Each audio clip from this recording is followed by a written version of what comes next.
దేవుಡು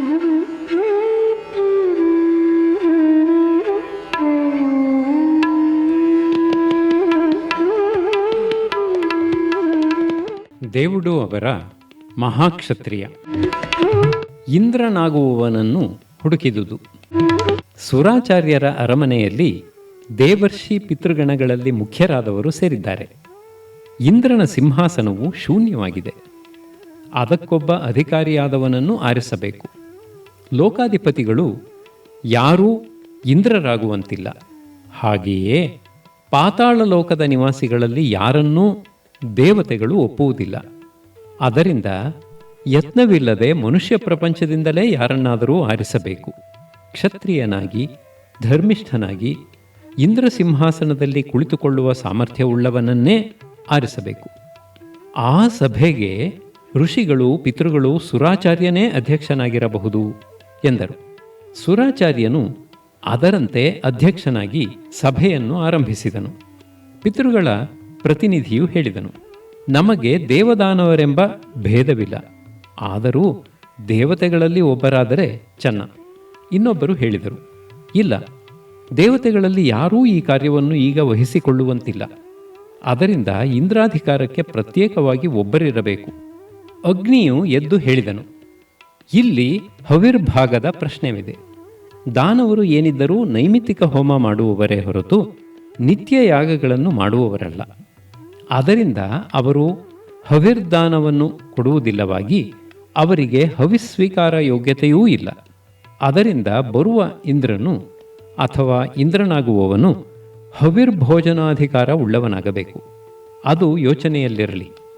ಋಷಿಗಣದ ಪ್ರತಿನಿಧಿಯು ಹೇಳಿದನು, ದೇವತೆಗಳಲ್ಲಿ ಅಗ್ನಿ, ವಾಯು, ಇಂದ್ರರು ಜ್ಯೇಷ್ಠರು. ಅವರು ಯಕ್ಷದರ್ಶನದಿಂದ ಆ ಯೋಗ್ಯತೆಯನ್ನು ಪಡೆದವರು. ಇಂದ್ರನು ಇಲ್ಲದಾಗ ವಾಯುವು ಉತ್ತಮೋತ್ತಮನು, ಆತನಾಗಲಿ. ಸುರಾಚಾರ್ಯನು ಹೇಳಿದನು, ದೇವತೆಗಳೆಲ್ಲರಿಗೂ ಅವರವರ ಕಾರ್ಯಗಳಿರುವುದರಿಂದ ಅವರನ್ನು ಅವರ ಕಾರ್ಯದ ಜೊತೆಗೆ ಇನ್ನೊಬ್ಬರ ಕಾರ್ಯವನ್ನು ವಹಿಸಿಕೊಳ್ಳಿ ಎಂದು ಹೇಳುವಂತಿಲ್ಲ. ಅದರಿಂದ ಇಂದ್ರಾಧಿಕಾರಕ್ಕೆ ಪ್ರತ್ಯೇಕವಾಗಿಯೇ ಬೇಕು ಎಂದು ನಾವೆಲ್ಲರೂ ಸಮಾರಂಭಕ್ಕೆ ಮುಂಚೆಯೇ ಗೊತ್ತು ಮಾಡಿಕೊಂಡಿದ್ದೇವೆ. ಅದರಿಂದ ನಮಗೆ ಇಷ್ಟವಿದ್ದರೂ ಇಷ್ಟವಿಲ್ಲದಿದ್ದರೂ ಈಗ ಸಾಧ್ಯವಿರುವುದು ಒಂದೇ. ಒಂದು ಪಕ್ಷ, ಅದು ಮಧ್ಯಮ ಲೋಕದ ಚಕ್ರವರ್ತಿಯಾದ ನಹುಷನನ್ನು ಇಂದ್ರನನ್ನಾಗಿ ಆರಿಸಿಕೊಳ್ಳುವುದು. ಅದು ಸಭೆಗೆ ಸಮ್ಮತವಾದರೆ ಮುಂದಿನ ಮಾತು.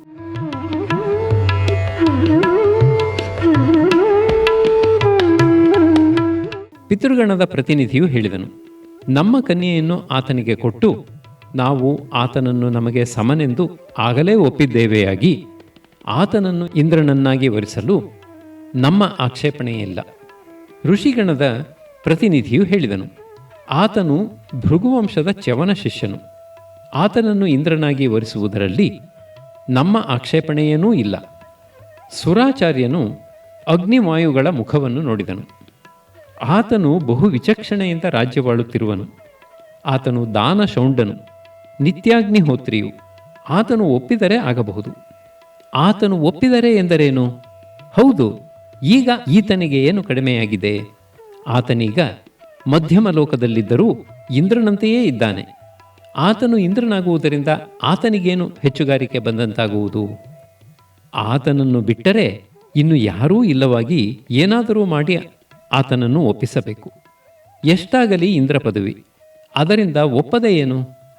ಒಂದು ವೇಳೆ ಜಾತವೇದನು ಶಂಕಿಸಿದಂತೆ ಆತನು ಇಂದ್ರನಾಗಲು ಒಪ್ಪದಿದ್ದರೆ ಆತನಿಗೆ ವಿಶೇಷ ವರಗಳನ್ನು ಕೊಟ್ಟಾದರೂ ಒಪ್ಪಿಸಬೇಕು. ಅದೀಗ ಸರಿಯಾದ ಮಾತು. ಸರಿ, ಇಂದಿನ ಕಾರ್ಯಕ್ರಮದಲ್ಲಿ ಒಂದು ಪ್ರಧಾನ ಅಂಶವು ಇತ್ಯರ್ಥವಾದ ಹಾಗಾಯಿತು. ಇನ್ನು ಮುಂದಿನ ಕಾರ್ಯ. ಆತನನ್ನು ಪ್ರಾರ್ಥಿಸಲು ಹೋಗುವವರು ಯಾರು, ಎಷ್ಟು ಜನ, ಅದನ್ನು ಗೊತ್ತು ಮಾಡಿ. ಅಷ್ಟು ಹೊತ್ತು ಚರ್ಚೆಯಾಗಿ ದೇವತೆಗಳ ಕಡೆ ಸುರಾಚಾರ್ಯನು ಋಷಿ ಪಿತೃಗಣಗಳ ಪ್ರತಿನಿಧಿಯಾಗಿ ಈಗ ಪ್ರತಿನಿಧಿಗಳಾಗಿ ಬಂದಿರುವವರೇ ಹೋಗುವುದು ಎಂದು ಗೊತ್ತಾಯಿತು. ಜಾತವೇದನು ಅವರ ಜೊತೆಯಲ್ಲಿ ಹೋಗುವುದು ಎಂದು ತೀರ್ಮಾನವಾಯಿತು.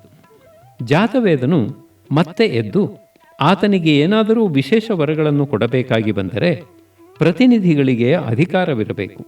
ಅದನ್ನು ಸಭೆಯು ಈಗಲೇ ಅಂಗೀಕರಿಸಬೇಕು. ಅದಿಲ್ಲದೆ ಮತ್ತೆ ನಾವು ಋಷಿ ದೇವ ಪಿತೃಗಣಗಳನ್ನು ಹುಡುಕಿಕೊಂಡು ಲೋಕಗಳನ್ನು ಸುತ್ತುವಂತಿರಬಾರದು ಎಂದನು. ಎಲ್ಲರೂ ಆ ಮಾತನ್ನು ಅನುಮೋದಿಸಿದರು. ಹೀಗೆ ವರಪ್ರದಾನ ಮಾಡುವ ವಿಶೇಷಾಧಿಕಾರವನ್ನು ಪಡೆದುಕೊಂಡು ಪ್ರತಿನಿಧಿಗಳು ಸುರಾಚಾರ್ಯನ ನೇತೃತ್ವದಲ್ಲಿ ಜಾತವೇದನೊಡನೆ ಮಧ್ಯಮ ಲೋಕಪಾಲನಾದ ನಹುಷ ಚಕ್ರವರ್ತಿಯನ್ನು ಕಾಣಲು ಹೊರಟರು.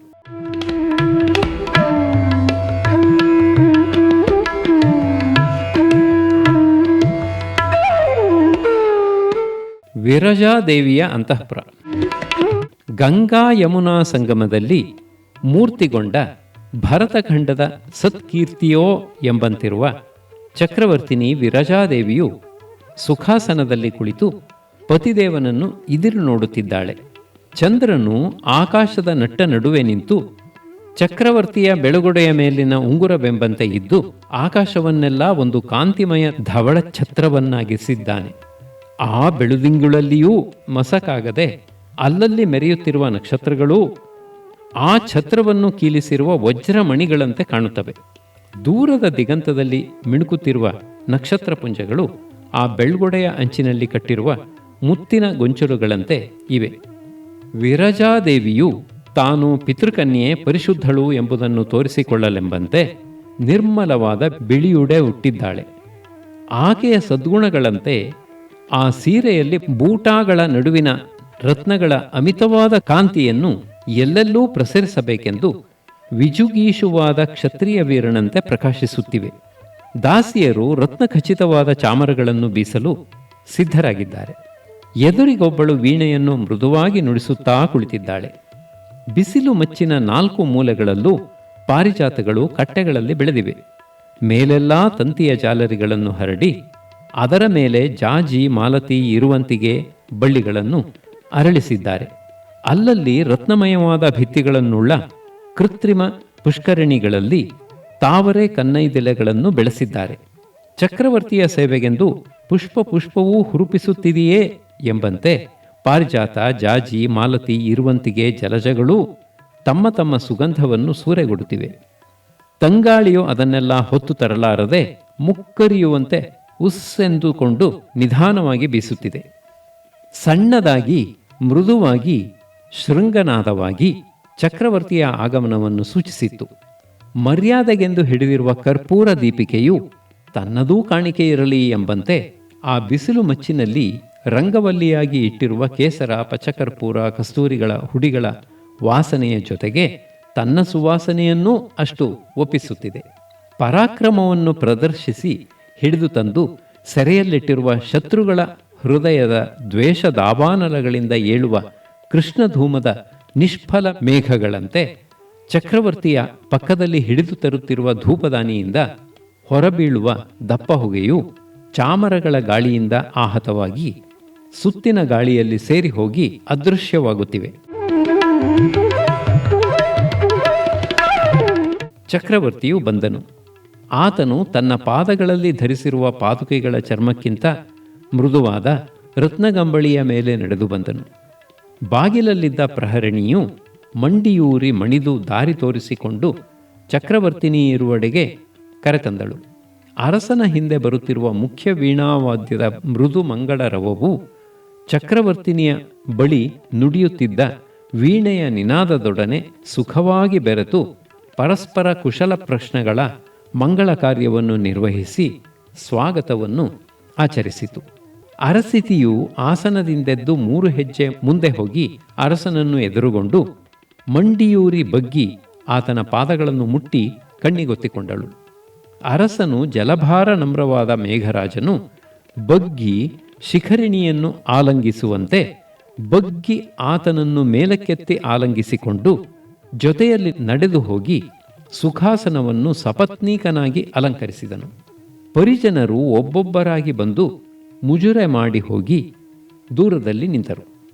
ತಿರಸ್ಕರಣಿಯು ನಿಶ್ಶಬ್ದವಾಗಿ ಮುಂದೆ ಸರಿದು ಅವರಿಬ್ಬರೂ ಕುಳಿತಿರುವ ಮೂಲೆಯನ್ನು ಒಂದು ಕೋಣೆಯನ್ನಾಗಿ ಮಾಡಿತು. ವಿರಜಾದೇವಿಯು ಅಲ್ಲಿ ಸಿದ್ಧವಾಗಿದ್ದ ರಸಾಯನವನ್ನೂ ಆಸನವನ್ನೂ ಪತಿದೇವನಿಗೊಪ್ಪಿಸಿ ಉಪಚಾರ ಮಾಡಿದಳು. ಅರಸನು ಸಕಾಮನಾಗಿ ಆಕೆಯನ್ನು ಬರಸೆಳೆದು ಗಾಢವಾಗಿ ಆಲಿಂಗನ ಮಾಡಿಕೊಂಡು ಸಸೀತ್ಕಾರವಾಗಿ ಚುಂಬಿಸಿ, ನನಗೆ ನಿನ್ನಲ್ಲಿ ಎಷ್ಟೋ ಚೇಷ್ಟೆ ಮಾಡಬೇಕೆಂದು ಆಸೆ, ಆದರೆ ನೀನು ಧರ್ಮಪತ್ನಿ, ಕಾಮಪತ್ನಿಯ ಚೇಷ್ಟೆಯನ್ನು ಧರ್ಮಪತ್ನಿಯಲ್ಲಿ ಮಾಡಬಾರದು. ಏನು ಮಾಡಲಿ ಎಂದು ನಿಟ್ಟುಸಿರು ಬಿಟ್ಟನು. ದೇವಿಯು ಗಂಡನನ್ನು ಕೆರಳಿಸುವಂತೆ ಕೇಳಿದಳು. ಪ್ರವಾಹ ಬಂದಾಗ ನದಿಯು ದಡಗಳನ್ನು ಕೇಳುವುದೇನು? ಹಾಗಾದರೆ ತತ್ವವನ್ನು ಕೇಳು. ಸ್ತ್ರೀಪೂರ್ವವಾದ ವ್ಯಾಪಾರವೆಲ್ಲ ಕಾಮ ವ್ಯಾಪಾರ. ಅದು ಪುಂಪೂರ್ವವಾಗಿ ನಡೆಯಬೇಕಾದಾಗ ಸ್ತ್ರೀಯು ಕಾಮಪತ್ನಿಯಾದರೆ ಸ್ವಚ್ಛಂದ, ಹಾಗಿಲ್ಲದೆ ಧರ್ಮಪತ್ನಿಯಾದರೆ ಅಲ್ಲಿ ನಿಯಮ. ಆದ್ದರಿಂದಲೇ ಶಯ್ಯಾಸು ವೇಶ್ಯ ಎನ್ನುವುದು. ಹಾಗಾದರೆ ನಾನು ವೇಶ್ಯೆಯಾಗಬೇಕೇ? ವೇಶ್ಯೆಯಂತಾಗಬೇಕು ಎಂದರೆ ಗಂಡನ ಸೂಳೆಯಾಗಬೇಕು. ದೇವಧರ್ಮಿಷ್ಠರೂ ಧರ್ಮಜ್ಞರೂ ಒಗಟಿನಲ್ಲಿಯೇ ಮಾತನಾಡಬೇಕೇನು? ನಹುಷನು ಸಣ್ಣಗೆ ನಕ್ಕು ಗಲ್ಲವನ್ನು ಮೆಲ್ಲಗೆ ಒತ್ತಿ ವಕ್ಷಸ್ಥಳದಲ್ಲಿ ತಲೆಯಿಟ್ಟು ಪತ್ನಿಯನ್ನು ಅರ್ಧಾಲಿಂಗನದಿಂದ ಆರಾಧಿಸುತ್ತಾ ಹೇಳಿದನು. ಧರ್ಮಪತ್ನಿಯನ್ನು ಆರಾಧಿಸುವುದು ಧರ್ಮ ಸಂತಾನವನ್ನು ಪಡೆದು ಪಿತೃಋಣವನ್ನು ಕಳೆದುಕೊಳ್ಳುವುದಕ್ಕೆ. ಸಂತಾನದ ಯೋಚನೆಯೇ ಇಲ್ಲದೆ ಕಾಮತೃಪ್ತಿಯನ್ನು ಪಡೆಯುವುದಕ್ಕೆ ಕಾಮಪತ್ನಿಯ ಸೇವನೆ. ಈಗ ಅರ್ಥವಾಯಿತೇ? ಅದರಿಂದ ಹೇಳಿದೆ, ಕಾಮತೃಪ್ತಿ ಎನ್ನುವುದಾದರೆ ಅದು ನಿನ್ನ ಪ್ರಪಂಚ. ಆಗ ನಿನ್ನ ದಯೆಯಿಂದ ನಮಗೂ ಅಷ್ಟು ವಿನೋದ. ಆದ್ದರಿಂದ ಬೇಕು ಎನ್ನುವುದು ನಿನ್ನ ಕಡೆಯಿಂದ ಬರಲಿ ಎಂದು ಧರ್ಮಪತ್ನಿ ಕಾಮಪತ್ನಿಯರ ಮಾತನ್ನು ಎತ್ತಿದೆ. ದೇವ, ನೆನಪಿರಲಿ, ತಾವು ಇಲ್ಲಿಗೆ ಬಂದಿರುವುದು ನನ್ನ ಪ್ರಾರ್ಥನೆಯಿಂದ, ನನ್ನನ್ನು ಅನುಗ್ರಹಿಸುವುದಕ್ಕೆ. ಒಂದು ನಿಜ, ಇನ್ನೊಂದು ಸುಳ್ಳು. ದೇವಿಯು ಅದನ್ನು ಅರ್ಥ ಮಾಡಿಕೊಳ್ಳಲಾರದೆ ಕೈಯಲ್ಲಿದ್ದ ಲೀಲಾಕಮಲದಿಂದ ಗಂಡನ ಮುಖಪದ್ಮವನ್ನು ನೇವರಿಸುತ್ತಾ ಕೇಳಿದಳು. ಹಾಗೆಂದರೆ ನಹುಷನು ಆ ಲೀಲಾಕಮಲದ ಸೋಂಕನ್ನು ಅನುಭವಿಸಿಯೋ ಎಂಬಂತೆ ಕಣ್ಣನ್ನು ಅರೆಮುಚ್ಚಿ ಅದನ್ನು ತಣ್ಣಗೆ ನಿವಾರಿಸುತ್ತಾ ಕೊಂಕುದನಿಯಲ್ಲಿ ಹೇಳಿದನು. ನಿನ್ನ ಪ್ರಾರ್ಥನೆಯಿಂದ ಬಂದಿದ್ದೇನೆ ನಿಜ, ಆದರೆ ಬಂದಿರುವುದು ನಿನ್ನನ್ನು ಅನುಗ್ರಹಿಸುವುದಕ್ಕಲ್ಲ, ನಿನ್ನಿಂದ ಅನುಗ್ರಹವನ್ನು ಪಡೆದುಕೊಳ್ಳುವುದಕ್ಕೆ. ಕನಸು ಮನಸ್ಸಿನಲ್ಲಿಯೂ ನಾವು ಅನುಗ್ರಾಹ್ಯರು, ತಾವು ಅನುಗ್ರಾಹಕರು. ದೇವ, ಕಾಮ ಪ್ರಪಂಚವನ್ನು ಬಿಟ್ಟು ಇತರ ಪ್ರಪಂಚಗಳಲ್ಲಿ ಇದು ನಿಜ. ಅರ್ಥ ಪ್ರಪಂಚದಲ್ಲಿ ಈ ಅನುಗ್ರಾಹ್ಯ ಅನುಗ್ರಾಹಕ ಸಂಬಂಧವು ಯಾವಾಗಲೂ ಹೆಚ್ಚು ಕಡಿಮೆಯಾಗುತ್ತಲೇ ಇರುವುದು. ಆದರೆ ಧರ್ಮ ಪ್ರಪಂಚ ಕಾಮ ಪ್ರಪಂಚಗಳಲ್ಲಿ ಅದು ನಿಯತವು. ಮೊದಲನೆಯದರಲ್ಲಿ ಪತಿಯು ಅನುಗ್ರಾಹಕ, ಪತ್ನಿಯು ಅನುಗ್ರಾಹ್ಯಳು. ಕಾಮ ಪ್ರಪಂಚದಲ್ಲಿ ಅದಕ್ಕೆ ಪ್ರತಿ, ಪತ್ನಿಯು ಅನುಗ್ರಾಹಕಳು, ಪತಿಯು ಅನುಗ್ರಾಹ್ಯ. ಅದರಿಂದ ಅಂತಃಪುರಗಳಲ್ಲಿ ಅದು ತಿರಸ್ಕರಣಿಯು ಹೊರಗಿನ ಪ್ರಪಂಚವನ್ನು ಹೊರಗೇ ಇಟ್ಟು ನಮ್ಮನ್ನು ಏಕಾಂತದಲ್ಲಿ ಬಿಟ್ಟಿರುವಾಗ ದೇವಿಯವರು ದೊಡ್ಡ ಮನಸ್ಸು ಮಾಡಿ ಕರ್ತೃತ್ವವನ್ನು ವಹಿಸಿ ಕರ್ತವ್ಯ ಭಾರವನ್ನು ವಹಿಸಿಕೊಂಡು ನಮ್ಮಲ್ಲಿ ದಾಸ್ಯ ಭಾವವನ್ನು ಆರೋಪಿಸಿ ನಡೆಸಿಕೊಂಡರೆ ಕೃತಾರ್ಥರಾಗುವೆವು. ಹೆಣ್ಣು ಒಲಿದು ಹೊನಲಂತುಬ್ಬಿ ಮೈಮೇಲೆ ಬಂದರೆ ಸ್ವರ್ಗವೇ ಕೈಗೆ ಸಿಕ್ಕಿದಂತಲ್ಲವೇ?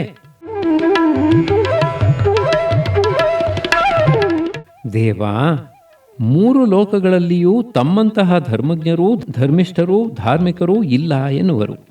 ಧರ್ಮಬಲದಿಂದ ಸ್ವರ್ಗವನ್ನು ಗೆದ್ದವರು ತಾವು. ಬೇಕಾದರೆ ಇಂದ್ರ ಪದವಿಯನ್ನು ನಿರ್ವಹಿಸಬಲ್ಲ ತಾವು ಕೋರಿದರೆ ಸ್ವರ್ಗವು ಇಲ್ಲಿಗೆ ಬರುವುದು ಏನತಿಶಯ?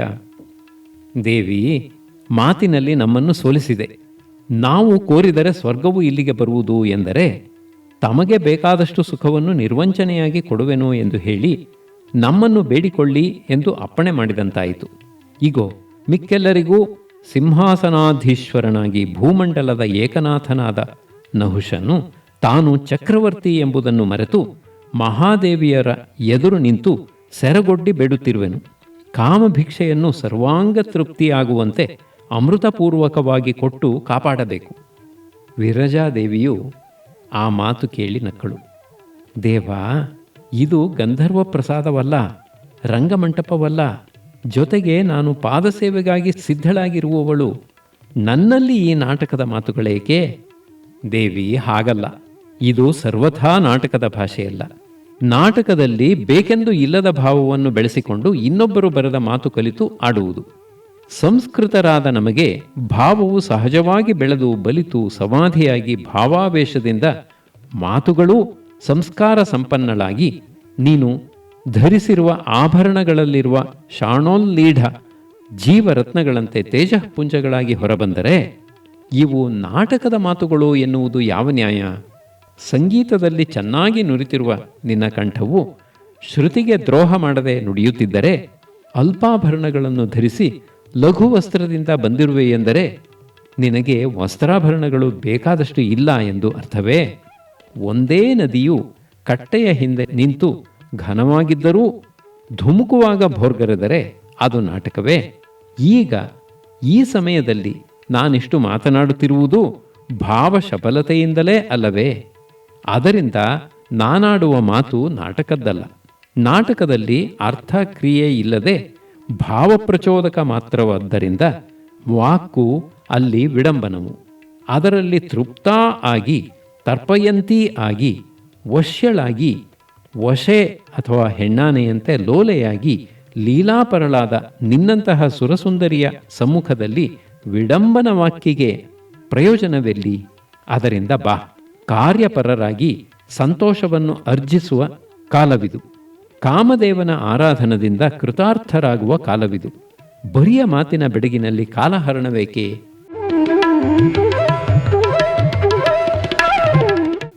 ದೇವ, ತಮ್ಮ ಮಾತುಗಳು ನನ್ನ ಕಿವಿಗೆ ರಸಾಯನವಾಗಿವೆ. ತಮ್ಮೊಡನೆ ಸಿಂಹಾಸನದಲ್ಲಿ ಕುಳಿತಾಗ ಆ ವೈಭವವನ್ನು ನೋಡಿ ಮನಸ್ಸು ತಣಿಯುವಂತೆ ಧರ್ಮಾಸನದಲ್ಲಿ ಕುಳಿತಾಗ ಕ್ಲಿಷ್ಟವೂ ಸಂದಿಗ್ಧವೂ ದುರಾರಾಧ್ಯವೂ ಆದ ಧರ್ಮಸ್ಕಂಧಗಳನ್ನು ವಿವರಣ ಮಾಡಿ ನಿರ್ಣಯಕ್ಕೆ ಬರುವ ಚಾತುರ್ಯವನ್ನು ನೋಡಿ ಬುದ್ಧಿಯು ಮೆಚ್ಚಿ ತಲೆದೂಗುವಂತೆ ಈ ಸುಖಾಸನದಲ್ಲಿ ನಮ್ಮ ಪ್ರಾಣ ಮನೋಬುದ್ಧಿಗಳಂತೆ ದೇಹಗಳೂ ಒಂದಾಗುವ ಅವಸರದಲ್ಲಿ ಏಕಾಂತದಲ್ಲಿ ಕೈಗೆ ಸಿಗುವುದೇ ಅಪರೂಪವಾದ ತಾವು ನನಗೆ ಸಿಕ್ಕಿರುವಾಗ ಇನ್ನೂ ಅಷ್ಟು ಹೊತ್ತು ತಮ್ಮ ಮಧುರಾಲಾಪವನ್ನು ಬಯಸಿ ಈ ಕಿವಿಗಳು ಒಂದಕ್ಕೆ ಎರಡಾಗಿರುವು. ಆದ್ದರಿಂದ ತಾವು ಏನಾದರೂ ಹೇಳುತ್ತೀರಿ. ನಾನು ಯಥಾಶಕ್ತಿಯಾಗಿ ಪ್ರಣಯೋಪಚಾರಗಳನ್ನು ಒಪ್ಪಿಸುತ್ತಾ ಸಂತೋಷವಾಗಿ ಕೇಳುವೆನು. ಭಲೇ ದೇವಿ, ಕಿವಿಗಳು ಒಂದಕ್ಕೆರಡಾಗಿವೆ ಎಂದು ಸಂತೋಷದಿಂದ ಉಬ್ಬುತ್ತಿರುವ ನಿನ್ನ ಸ್ಥಿತಿಯನ್ನು ಸೂಚಿಸಿಕೊಂಡೆ. ನೋಡು, ಕಾಮಪ್ರಪಂಚದಲ್ಲಿ ಪೂರ್ವರಂಗ ಪ್ರಸಾದನವು ತಿರ್ಯಕ್ ಜಂತುಗಳಲ್ಲಿ ಹೆಚ್ಚು, ಉತ್ತರರಂಗ ಪ್ರಸಾದನವು ದೇವತೆಗಳದು, ಪೂರ್ವೋತ್ತರ ರಂಗ ಪ್ರಸಾದನವು ಮನುಷ್ಯ ಪ್ರಸ್ಥಾನವು.